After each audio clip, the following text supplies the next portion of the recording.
Bienvenidas, buenas tardes. Vamos a dar inicio a esta clase extra. Eh, Agradecería que las preguntas o dudas que tengan durante esta sesión procuren anotarlas y hacerlas hacia el final de la clase para que la narración pueda ser un poco más fluida.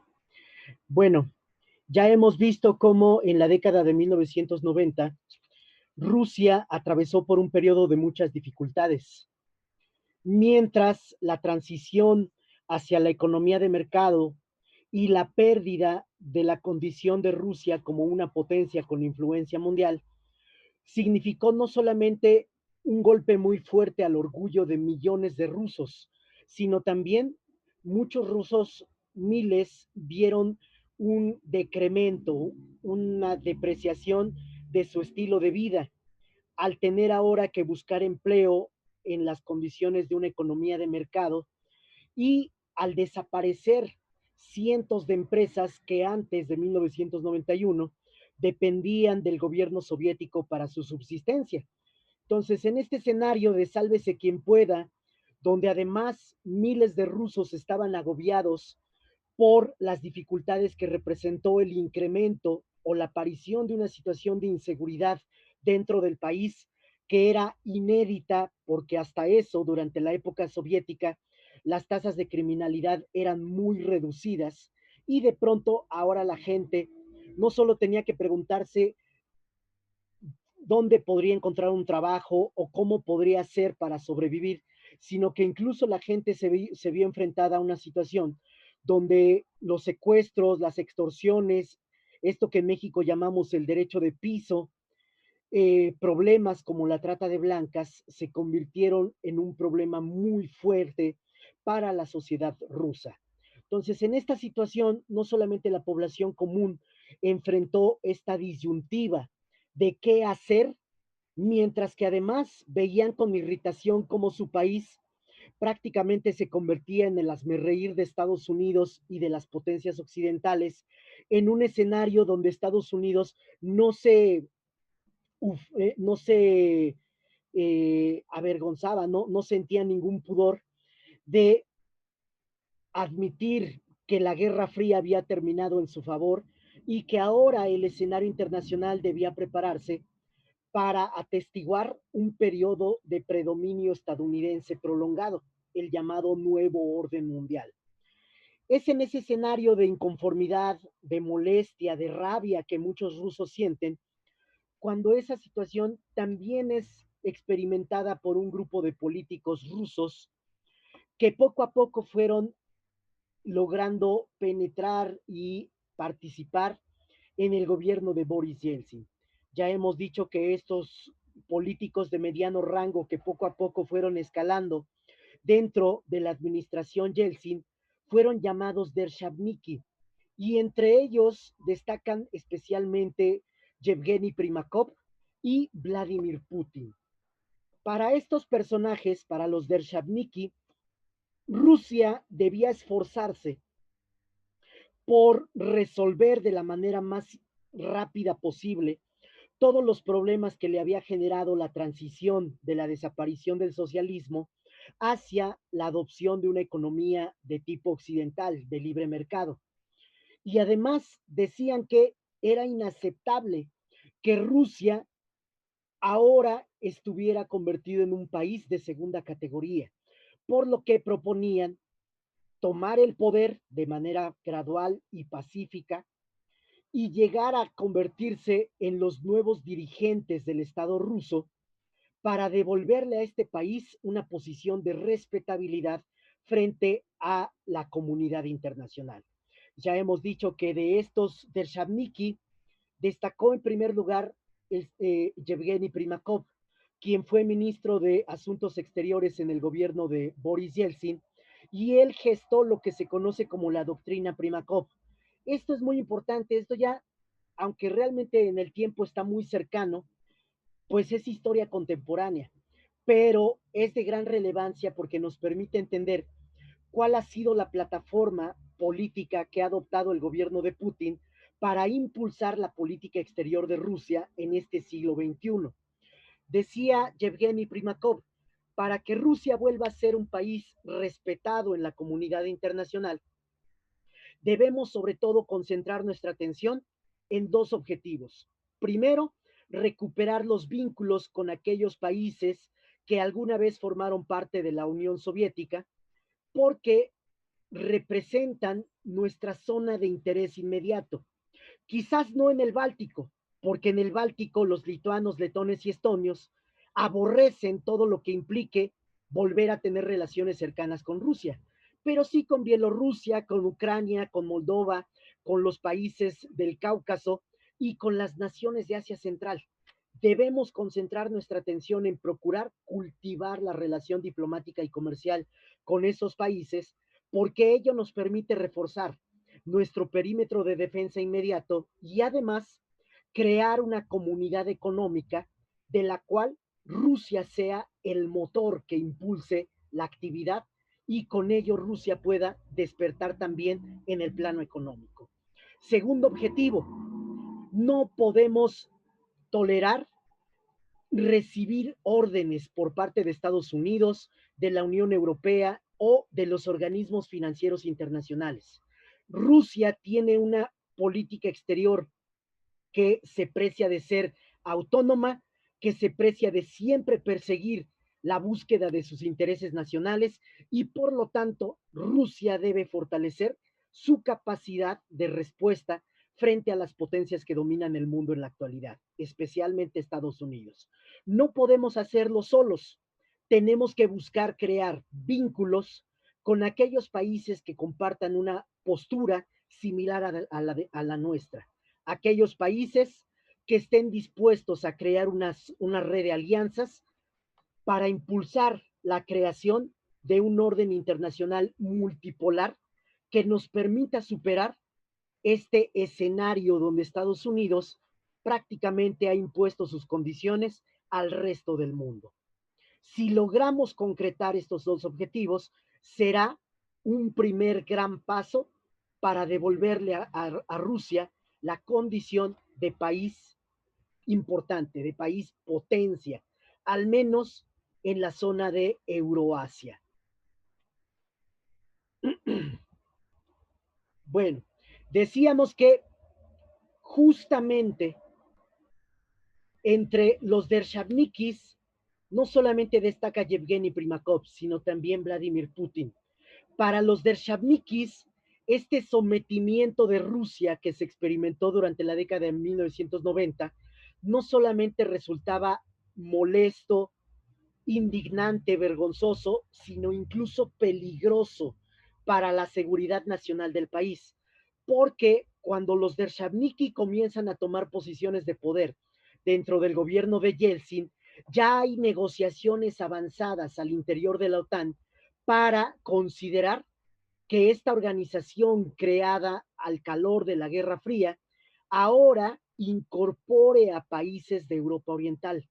Por lo tanto, estos de Shabniki ven con preocupación la posibilidad de que la OTAN pueda extender su presencia justo hacia las zonas que son el perímetro inmediato de la Federación Rusa. Y es por ello que cuando la OTAN avanza en las gestiones para permitir el ingreso de los primeros países de Europa Oriental, es que los dershavnikis toman la iniciativa y prácticamente obligan al presidente Boris Yeltsin a realizar una transición acelerada del poder para permitir la llegada de los dershavniki como nuevos líderes en esta Rusia de fines de la década de 1990. No es en balde que sea precisamente a partir de 1998, cuando Vladimir Putin se convierte en jefe de los servicios de seguridad de la Federación Rusa, cuando los dershavnikis impulsan esta iniciativa para prácticamente obligar a Yeltsin a cederles el poder. Como hemos dicho, Boris Yeltsin tenía dos grandes problemas. Ya no era la figura popular que había gozado de gran aceptación entre la gente cuando encabezó el rechazo popular al intento de golpe de Estado ocurrido a mediados de 1991, Su popularidad se había venido desgastando durante la década de 1990 y además pesaban sobre su imagen pública dos problemas muy fuertes. Primero, sus problemas públicos vinculados con el consumo del alcohol. Boris Yeltsin era bastante borrachito y debido a este problema llegó incluso a experimentar episodios vergonzosos en encuentros internacionales o incluso en cadena nacional frente a la audiencia rusa. Entonces, cada vez quedaba más claro que Boris Yeltsin no estaba en condiciones de seguir gobernando al país.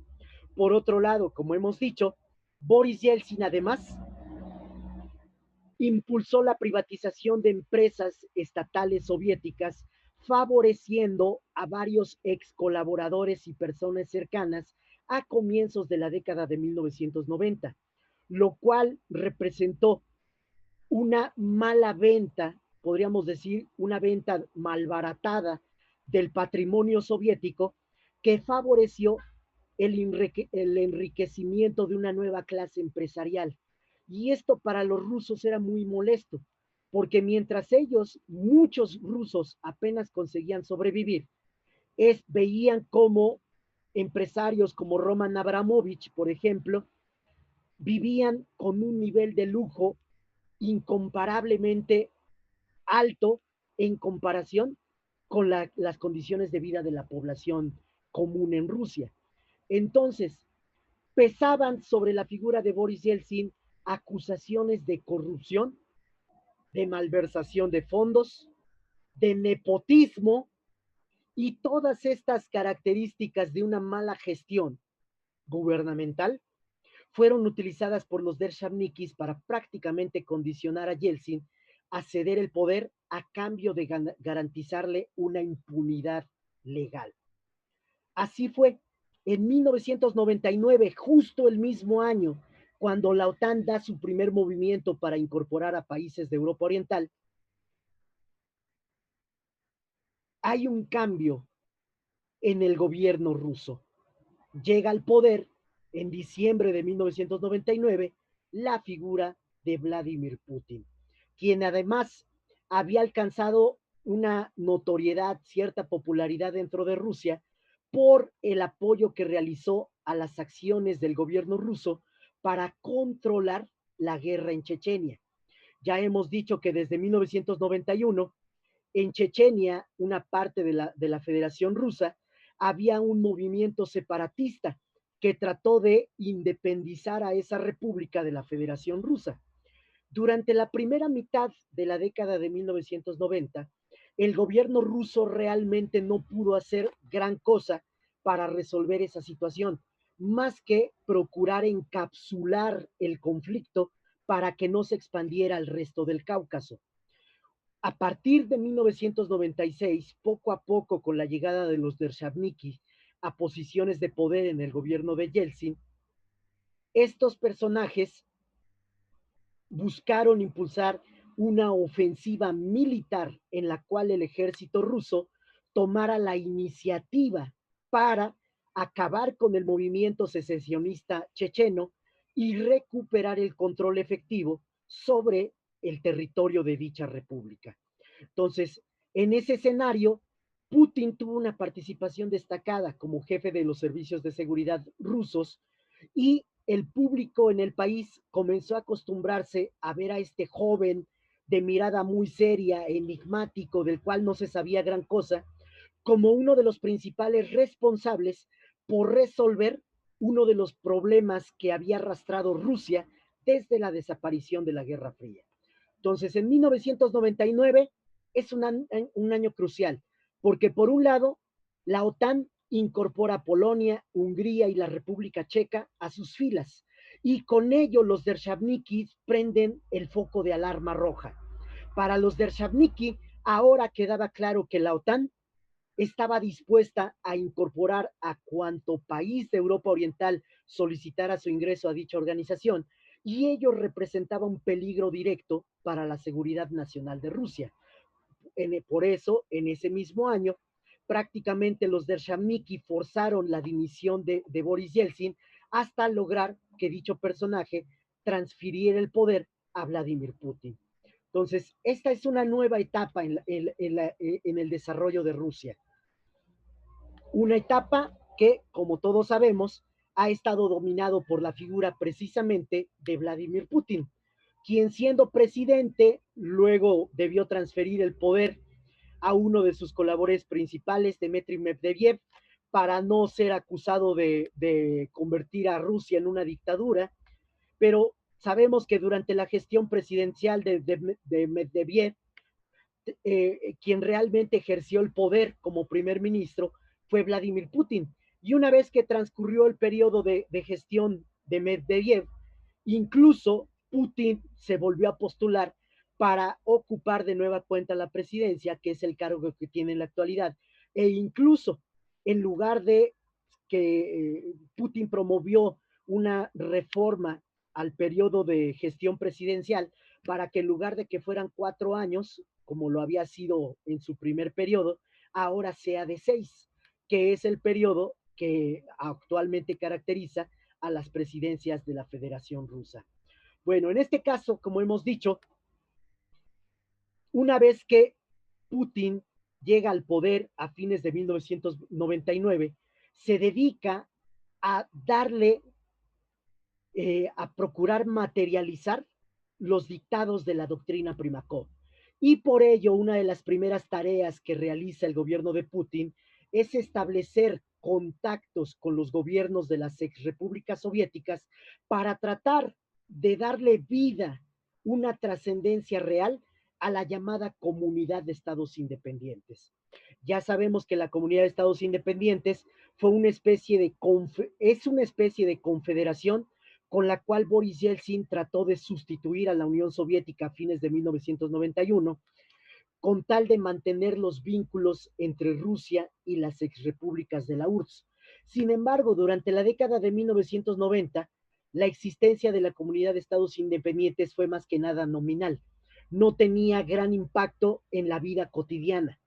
Putin se propone darle una inyección de energía a esta entidad, a la Comunidad de Estados Independientes, para que ahora sea el organismo que permita resucitar los vínculos entre Rusia y los países que alguna vez formaron la Unión Soviética. Como era claro, la mayor parte de las repúblicas que formaron parte de la URSS aceptaron darle mayor dinamismo a la comunidad de estados independientes, a cambio de congraciarse con el gobierno ruso. Para los gobiernos en Asia Central, en el Cáucaso, en Ucrania, en Bielorrusia, también había quedado claro que el periodo de gestión de Yeltsin había debilitado a Rusia y por ello prácticamente habían relajado sus contactos con la Federación Rusa.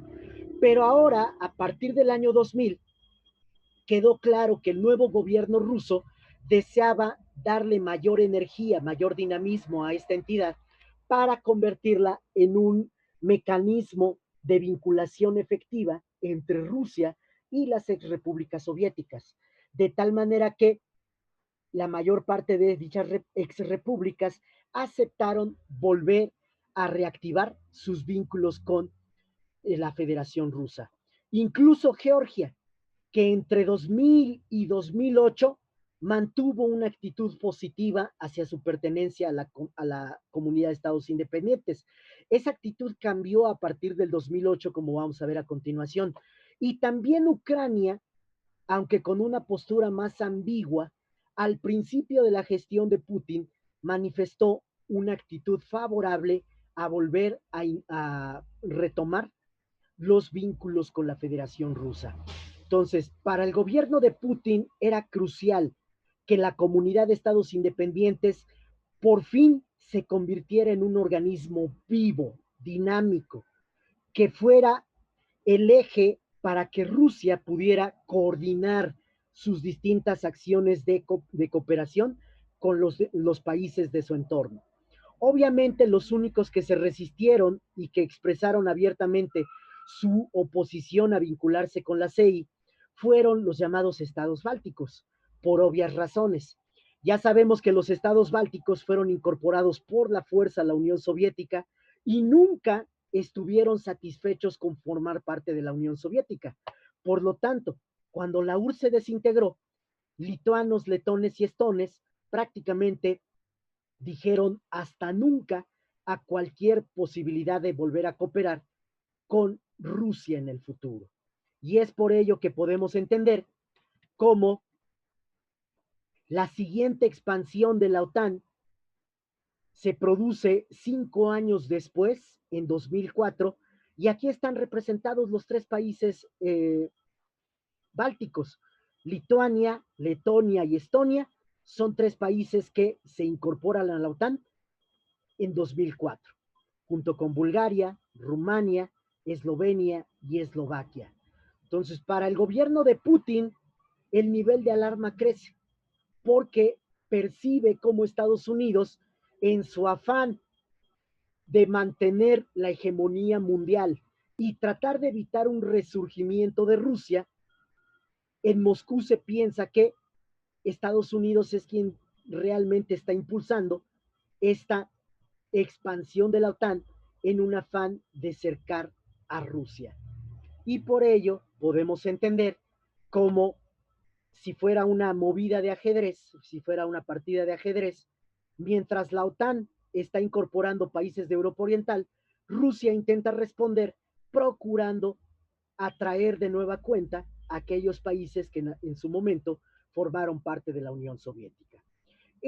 La coincidencia de estos dos procesos, por un lado la expansión de la OTAN hacia Europa Oriental y por otro lado el intento de Rusia de recuperar sus vínculos con las exrepúblicas soviéticas, es uno de los puntos que va a generar tensión desde entonces en la relación entre Rusia y Estados Unidos más la OTAN. Entonces, para el gobierno de Putin, esta era una consecuencia previsible. El gobierno de Putin, buscando aplicar la doctrina Primakov como eje de su política exterior, sabe bien que si busca atraer a los países del Báltico, o al menos a Bielorrusia, Ucrania, Moldova y Georgia, hacia su propia zona de interés, esto despertaría la sospecha de la OTAN y también de los Estados Unidos, por lo cual bien se sabía o bien se esperaba en Rusia que esta acción provocara una oposición por parte de Estados Unidos y de la OTAN. Dice la doctrina Primakov, si para lograr recuperar la posición de Rusia como un país con influencia mundial, tenemos que enfrentar la oposición de Estados Unidos e incluso de la Unión Europea, es algo que debemos estar dispuestos a realizar porque para Rusia es fundamental volver a ser protagonista y así evitar ser víctima de los movimientos que realiza Estados Unidos en nuestro entorno inmediato. ¿Sí? Y dicen los rusos, hay que ir a la búsqueda de estos objetivos sin ningún temor, porque a final de cuentas no somos un país bananero, no somos un país que pueda dejarse intimidar por Estados Unidos o por la OTAN. Somos uno de los países más armados en el planeta y además tenemos otros recursos como el petróleo y el gas natural con los cuales podemos influir para hacer que la opinión de la Unión Europea al menos cambie con respecto a las acciones que Rusia pretende realizar para recuperar su lugar como país importante en la escena internacional. Ahora no les voy a preguntar si esto queda claro, les había dicho que si tienen alguna duda, procuren hacerla al final para irnos un poco más rápido. Bueno, en este escenario es claro que ustedes entienden cuál es la importancia de la doctrina Primakov. Prácticamente ha sido la doctrina Primakov la que ha orientado el accionar del gobierno de Vladimir Putin desde el 2000 hasta nuestros días.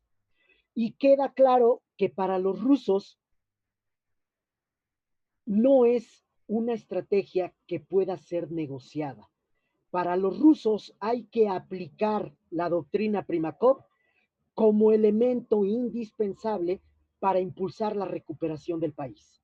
no hay que ceder si es que se desea cumplir con estos objetivos. Y para lograrlo, el gobierno de Putin ha sido capaz de identificar que en efecto, durante la década del 2000, varios países manifestaron abiertamente su oposición a un mundo unipolar dominado por Estados Unidos, de tal manera que no era una expectativa así lanzada como mensaje dentro de una botella que se envía al mar con la esperanza de que alguien lo recoja, pero que muy probablemente jamás va a tener respuesta. No, la doctrina Primakov sabe o es planteada desde la perspectiva de que hay inconformidad en el mundo con respecto a un modelo de dominio hegemónico estadounidense. Y esto se ve más claro durante la década del 2000, cuando Rusia es capaz de entrar en contacto con países como Irán, China, la Venezuela de Hugo Chávez, Siria, Corea del Norte e incluso Brasil. Hoy sabemos que Brasil, por ejemplo, con el gobierno de este personaje que se dice indispuesto a aceptar la existencia del COVID y a permitir que Brasil reciba ayuda para controlar los fuegos del Amazonas, pues prácticamente bajo el gobierno del actual presidente brasileño, Brasil se ha distanciado de las iniciativas como los BRICS. Pero en el año 2000 esto era distinto. En el año 2000 Brasil tiene un gobierno de izquierda encabezado por Luis Ignacio Lula da Silva, para quien resulta fundamental impulsar un protagonismo de Brasil en los asuntos internacionales. E incluso por sus orígenes ideológicos, este Brasil del año 2000 se muestra indispuesto a seguir aceptándose como un simple peón al servicio de los intereses estadounidenses. Y por ello, el Brasil de Lula acepta vincularse con iniciativas impulsadas por gobiernos como el ruso. En este sentido, un elemento clave que debemos tomar en consideración es que para lograr crear esta red de aliados que la doctrina Primakov considera indispensable para hacer de Rusia nuevamente un protagonista en el escenario internacional, es el acercamiento que se establece entre Rusia y China. Ustedes son muy jóvenes y han crecido en un escenario donde saben que Rusia y China tienen una relación muy cercana, que incluso ya no solamente es en el ámbito comercial, sino que también considera la realización de ejercicios militares conjuntos o la adopción de posturas políticas similares en el Consejo de Seguridad de las Naciones Unidas. Pero esto en realidad es algo inédito. Recordemos que durante una buena parte de la Guerra Fría, la Unión Soviética y China fueron rivales, aunque eran países con gobiernos comunistas, y China recibió mucha ayuda de la Unión Soviética en la década de 1950. Estos dos países terminaron por convertirse en enemigos, y esa rivalidad entre China y la Unión Soviética prácticamente se mantuvo hasta 1989. En 1989, Mikhail Gorbachev visitó China y con eso se rompió el distanciamiento entre dichos países, pero ya no hubo oportunidad para que hubiera una relación muy fructífera entre los dos estados comunistas, porque en 1989 sabemos que la Unión Soviética empezó a enfrentar una serie de problemas a diestra y siniestra que habrían de llevarla a su desintegración en 1991. Entonces, prácticamente ese esfuerzo por restablecer la cooperación entre la URSS y China se quedó en el vacío, se quedó en el limbo. Para Putin es fundamental que Rusia cultive una buena relación con los chinos. ¿Por qué? Porque China en la década del 2000 ya despunta como una de las mayores economías del mundo, y gracias al modelo que ha aplicado de abrir parte de su territorio para recibir inversiones extranjeras, China se ha convertido en uno de los principales centros de producción de manufacturas que abastece al mercado internacional. De tal manera que China tiene una enorme disponibilidad de recursos económicos con la cual poder financiar campañas de acercamiento diplomático con otros países. Entonces Putin dice, los chinos, pues son mis vecinos, nunca los voy a poder mover de ahí. Tienen ahora grandes recursos y además, aunque no lo han manifestado abiertamente, nosotros sabemos que a China tampoco le agrada vivir bajo un escenario donde Estados Unidos sea la potencia hegemónica. Entonces vamos a acercarnos con los chinos. Vamos a ofrecerles, por ejemplo, acceso a recursos energéticos a precios accesibles. Por, la, por el crecimiento de la economía china, China necesita un volumen enorme de materias primas, entre las cuales se encuentran también energéticos. Rusia tiene gas y petróleo. Podemos ofrecerle a los chinos estos energéticos y a cambio lograr, por ejemplo, que China se comprometa a no inundar el mercado ruso con productos baratos de baja calidad, porque ello podría poner en riesgo a la industria rusa que tanto trabajo nos ha costado construir y defender frente a la competencia extranjera. Entonces, vamos a impulsar un acercamiento con China. ¿Qué pasa con China? Y aquí hago un breve paréntesis. Ya mencionaba que Mikhail Gorbachev visitó China en 1989.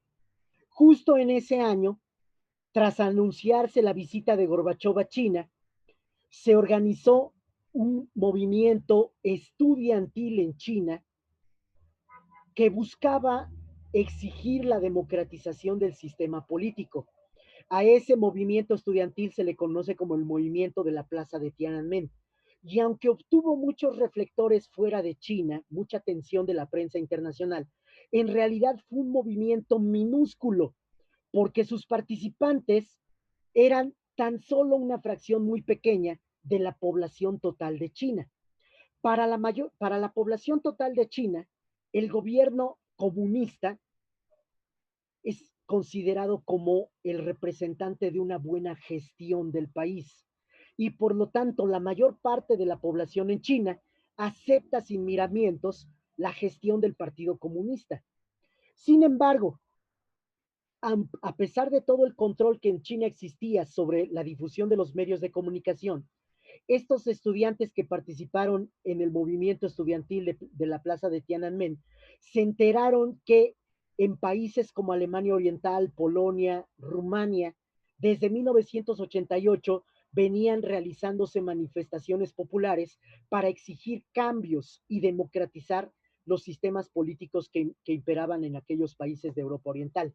Entonces, en ese contexto, los estudiantes chinos que participaron en el movimiento de la Plaza de Tiananmen consideraron que se abría una oportunidad para también impulsar un cambio dentro de la estructura política existente en su país. Sin embargo, en aquella ocasión, el gobierno comunista chino, aún encabezado por Deng Xiaoping, reprimió al movimiento estudiantil. Y a raíz de la represión hecha contra el movimiento estudiantil de la Plaza de Tiananmen, Estados Unidos y algunos países occidentales impusieron sanciones diplomáticas y económicas a China. Para no verse aislado diplomáticamente, entre el año 1990 y 1991, China, impulsó una política de acercamiento diplomático con algunos de sus vecinos, entre los que destacó su acercamiento con la Asociación de Naciones del Sureste Asiático, la ASEAN. Desde 1991, China asiste con regularidad a las reuniones cumbre de los líderes de ASEAN y esta fue una estrategia que para el gobierno chino sirvió para demostrar que podía romper este intento de aislamiento diplomático que Estados Unidos y la Unión Europea buscaban imponerle por los acontecimientos de la Plaza de Tiananmen. Entonces, ¿por qué menciono esto? Porque ese acercamiento entre China y los países de ASEAN, iniciado a comienzos de la década de 1990, establece un contexto en el cual China comienza a vincularse también con países de otra zona. Y es en ese escenario cuando el gobierno chino propone en 1996 la creación de la llamada Organización para la Cooperación de Shanghái. Entre 1996 y el año 2000, esta organización realmente no tuvo mayor relevancia. Fue creada, ya existía, pero no tenía mucha fuerza. Sin embargo, a raíz de la llegada al poder en Rusia de Vladimir Putin a fines de 1999, Putin considera que la existencia de la Organización para la Cooperación de Shanghái le brinda a Rusia la oportunidad para impulsar una cooperación cada vez más activa con China. El argumento que Rusia utiliza para darle fuerza a este organismo es impulsar junto con China una organización que refuerce los vínculos con las naciones de Asia Central. En la década de 1990, Asia Central incluso recibió eh, propuestas por parte de Estados Unidos para permitir que el ejército estadounidense tuviera presencia en esa zona, lo cual generó un motivo de inquietud tanto para Rusia como para China. Entonces, ahí va el de los biscuits, ustedes disculpen. Compre sus biscuits calientitos. Bueno, en este caso, vamos a dejar que pase tantito el de los biscuits. Nunca me he explicado por qué venden biscuits a la hora de la comida, pero siempre pasa a esta hora. También por mi casa pasa un tipo que vende pancito igual con el mismo odio. Sí. Por mi Está casa muy pasa un divertido. señor que vende gelatinas en un bochito. El de las patitas de pollo, el de los elotes, el de los esquites, de todo hay en esta viña del Señor. También pasa el de los tamales oaxaqueños, el del fierro viejo que vendan, pero a esta hora siempre pasa el de los biscuits. Bueno, ya pasó. Fue el elemento chusco en la clase de hoy.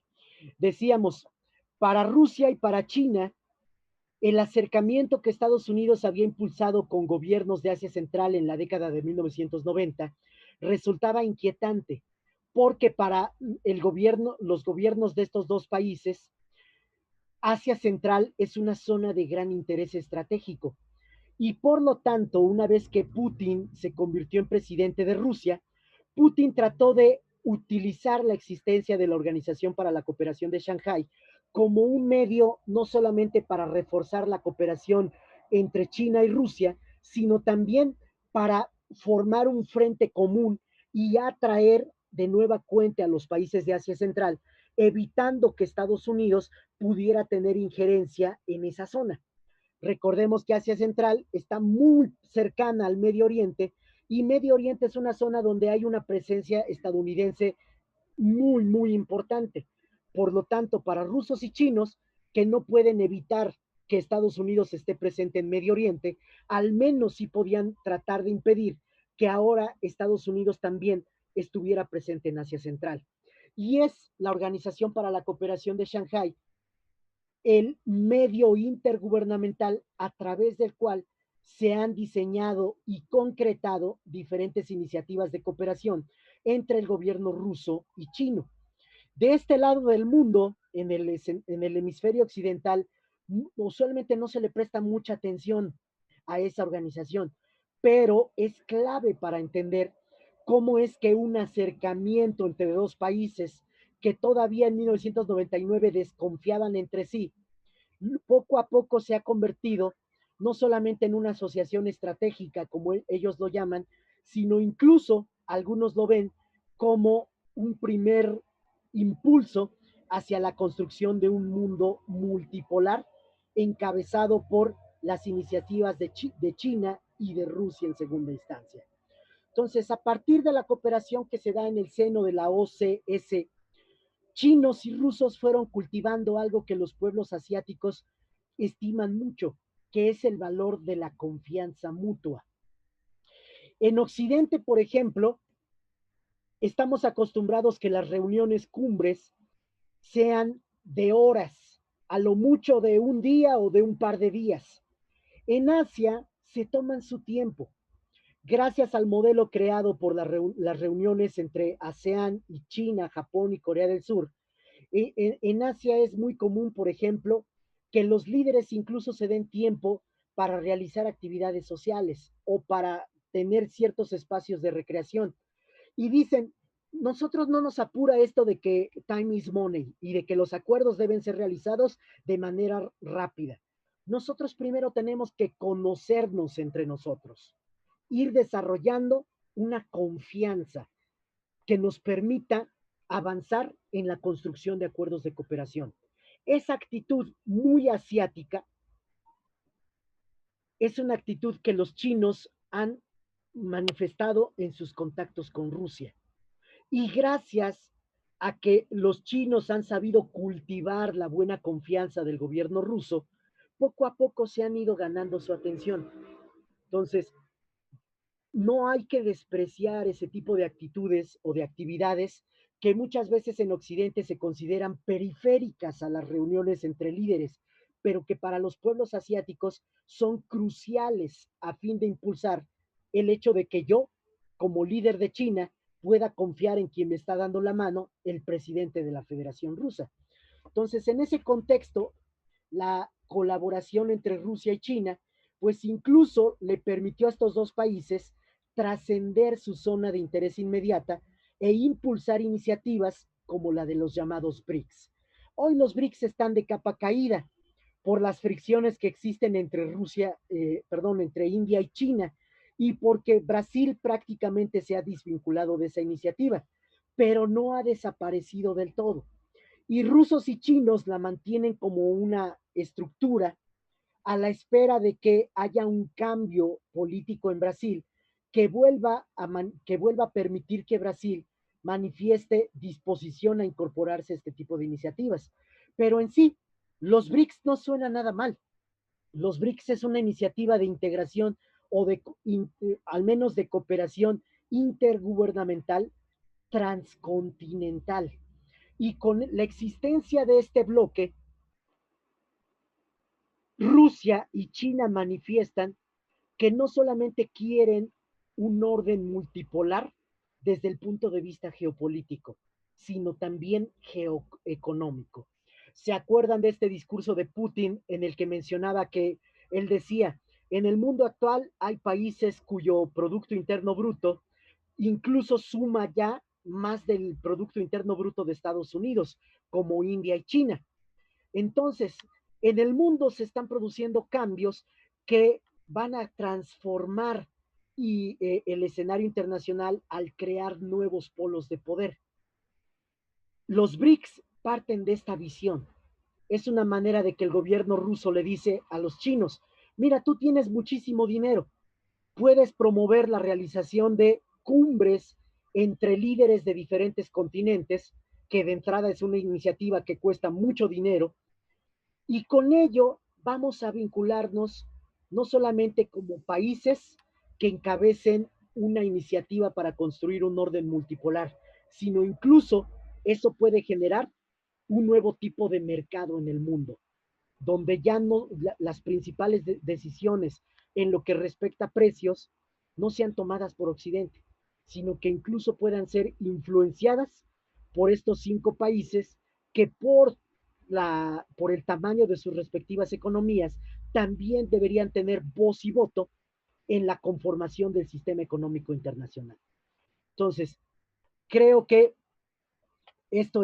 queda claro por qué es importante tomar en consideración estos elementos.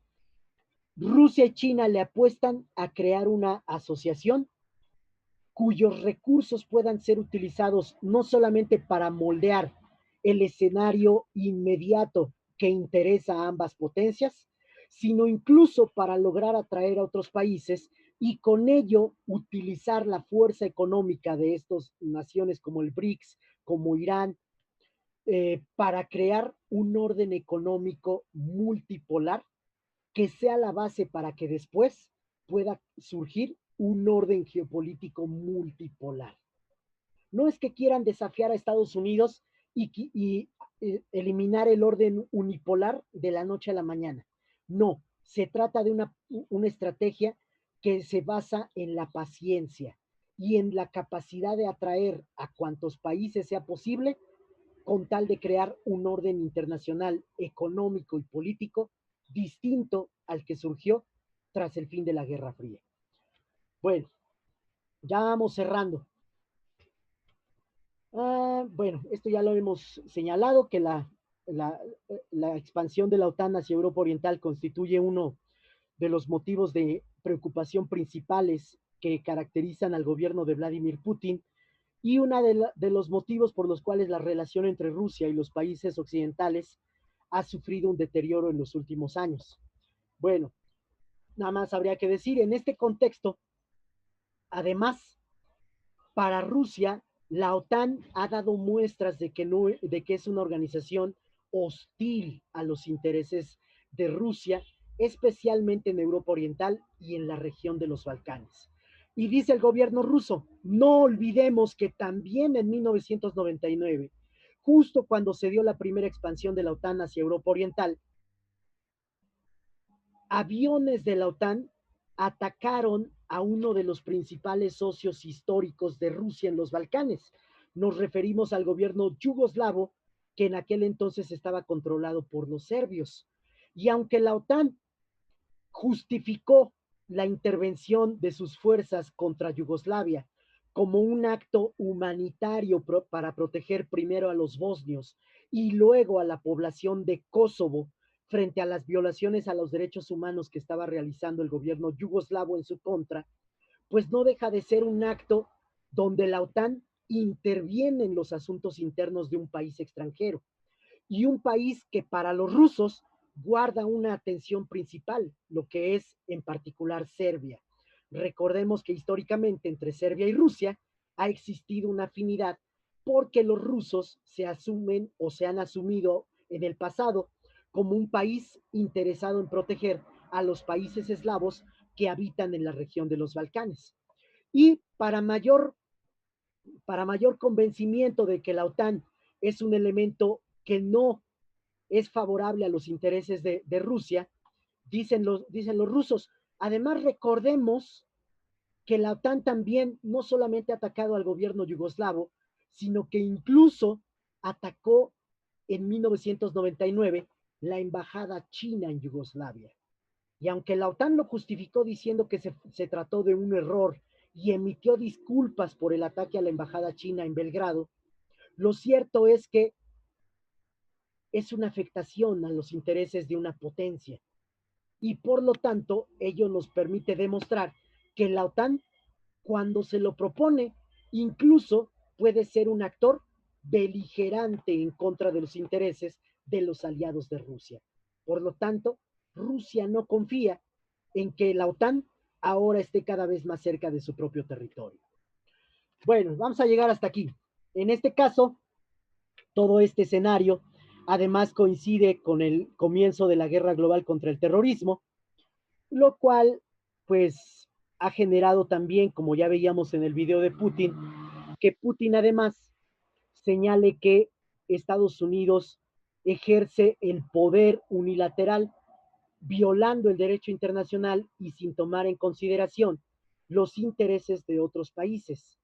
De tal manera que a partir del año 2001, el gobierno de Vladimir Putin asume ya de manera formal una oposición al orden unipolar dominado por Estados Unidos, más cuando se concreta el ataque de Estados Unidos a Irak, que contribuyó a derrocar al régimen de Saddam Hussein en 2003.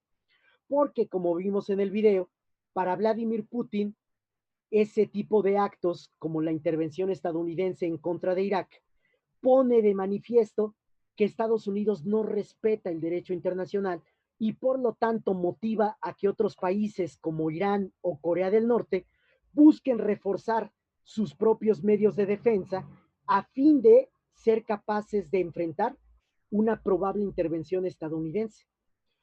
En la lógica de Putin es, podemos comprender por qué Corea ahora tiene más intenciones de conseguir armas nucleares, porque para Corea del Norte es muy claro que si no consigue esas armas, el país se enfrenta en una situación de vulnerabilidad ante un Estados Unidos que no le importa la oposición de la comunidad internacional si es que en algún momento desea invadir algún país. Ahora bien, y ya para cerrar este elemento, habría que decir, Los rusos critican el orden internacional dominado por Estados Unidos, en particular después del inicio de la guerra contra el terrorismo en 2001. Pero también a los rusos les sirve convenientemente esa misma guerra contra el terrorismo. ¿Por qué? Porque los rusos pueden justificar las violaciones que el ejército ruso comete en Chechenia, diciendo que se trata de un problema interno y que en última instancia es una guerra interna de Rusia contra sus propios brotes de terrorismo en el Cáucaso. De tal manera que la guerra contra el terrorismo impulsada por la administración Trump, perdón, por la administración Bush, pues no solamente le brindó a Vladimir Putin un elemento para criticar abiertamente el orden unipolar existente en este siglo XXI, sino que también le ha servido para justificar la presencia militar del ejército ruso en Chechenia, lo cual ha llevado a los rebeldes separatistas chechenos a optar cada vez más por una estrategia de realizar actos terroristas en lugar de enfrentar en una guerra abierta al ejército ruso. Bueno, llegamos hasta aquí va a ser el examen. La presentación todavía incluía estas otras láminas, que son más de temas ya muy contemporáneos, incluso lo de el problema que vivimos este año en Nagorno-Karabaj. Obviamente les voy a compartir toda la presentación para que ustedes la tengan, pero el examen para ustedes llegaría hasta aquí, hasta el comienzo de la lucha contra el terrorismo. Ahora sí, ¿alguna pregunta? ¿Siguen ahí? No, Podemos yo llorar. todo bien, Creo profe, la verdad. Creo que no hay dudas. Ok, bueno, entonces vamos a terminar la grabación.